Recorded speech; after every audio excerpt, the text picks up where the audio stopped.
Assalamualaikum warahmatullahi wabarakatuh. Berjumpa kembali bersama channel MWC NU Tanggung Gunung. Kali ini kita akan ngalah berkah dan ngaji sejarah di makam Sunan Kudus. Namun sebelumnya jangan sampai lupa tonton sampai habis, subscribe bagi yang belum, share ke teman-teman Anda. Semoga channel MWC NU Tanggung Gunung senantiasa memberikan kemanfaatan bagi kita semuanya.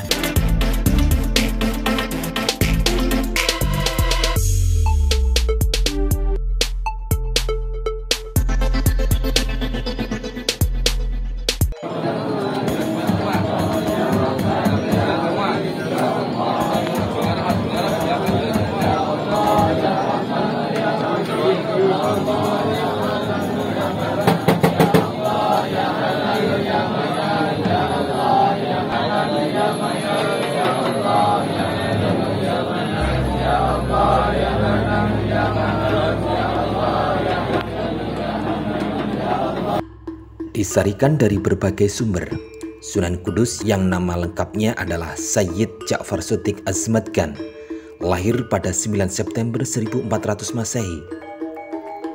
Ja'far Shodiq lahir dari keluarga bangsawan Kerajaan Demak. Jika ditarik lebih jauh lagi, jalur keturunannya sampai ke nasab Nabi Muhammad SAW melalui jalur Husain bin Ali Karamallahu wajhah. Ayahnya adalah Utsman Haji bin Ali Murtadho, saudara kandung Sunan Ampel. Ayahnya adalah seorang senopati atau panglima kerajaan Demak Bintoro. Ja'far Shodiq menggantikan jabatan ayahnya untuk memperluas wilayah kekuasaan kerajaan Demak. Melalui posisi senopati inilah Ja'far Shodiq menyebarkan Islam di wilayah Demak.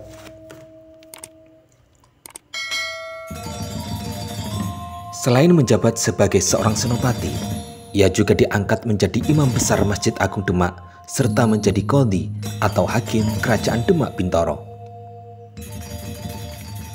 Pada waktu Sunan Kudus sebagai senopati kerajaan Demak Bintoro, ia berhasil mengembangkan wilayah kerajaan Demak ke arah timur hingga mencapai Madura dan arah barat hingga mencapai Cirebon. Banyak cerita tentang kesaktiannya. Sebelum perang, ia diberi badong atau semacam rompi oleh Sunan Gunung Jati. Badong itu dibawanya berkeliling arena perang. Dari badong itu, keluarlah jutaan tikus yang juga sangat sakti. Kalau dipukul, maka tikus itu tidak akan mati, namun mereka semakin mengamuk sejadi-jadinya. Pasukan Majapahit ketakutan hingga mereka lari tunggang langgang. Ia juga mempunyai sebuah peti yang bisa mengeluarkan ribuan tawon, hingga prajurit Majapahit banyak yang tewas dan akhirnya menyerah.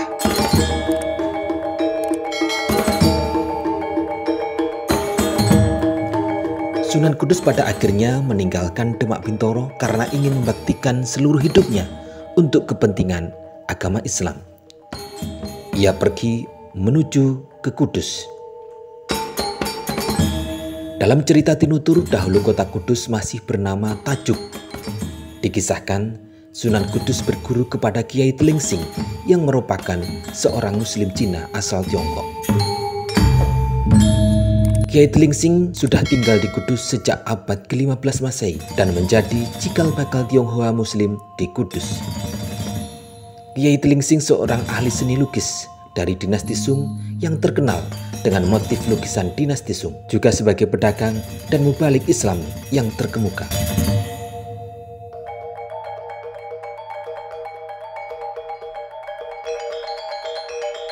Strategi dakwah yang diusung Sunan Kudus adalah melalui pendekatan seni dan budaya.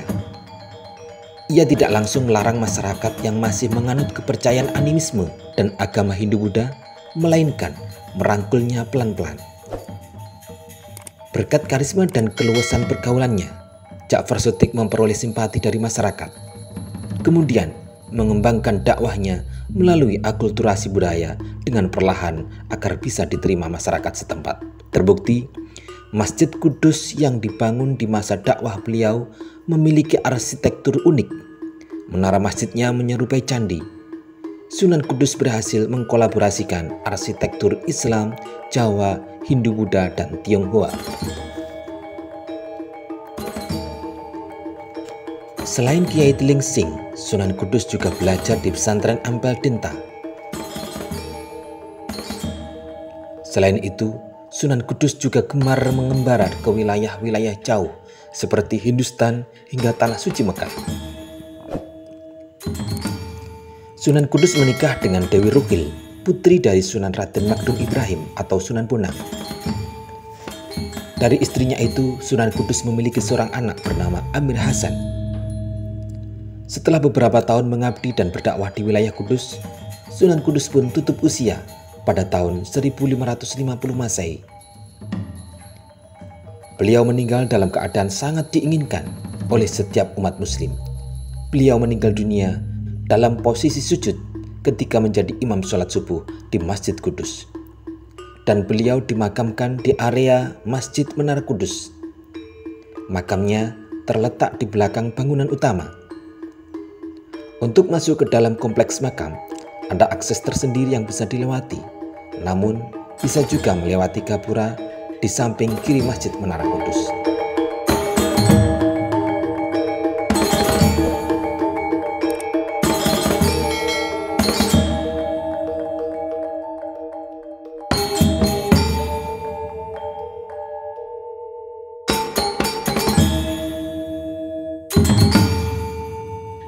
Sahabat semua, melalui kisah perjuangan Sunan Kudus dalam berdakwah menyebarkan ajaran agama Islam yang senantiasa mengedepankan toleransi antar umat beragama merupakan hal yang sangat penting untuk dilestarikan hingga detik ini dan selamanya dalam menciptakan perdamaian dan keutuhan NKRI. Demikian sekilas ngalah berkah dan ngaji sejarah di makam Sunan Kudus. Semoga bermanfaat.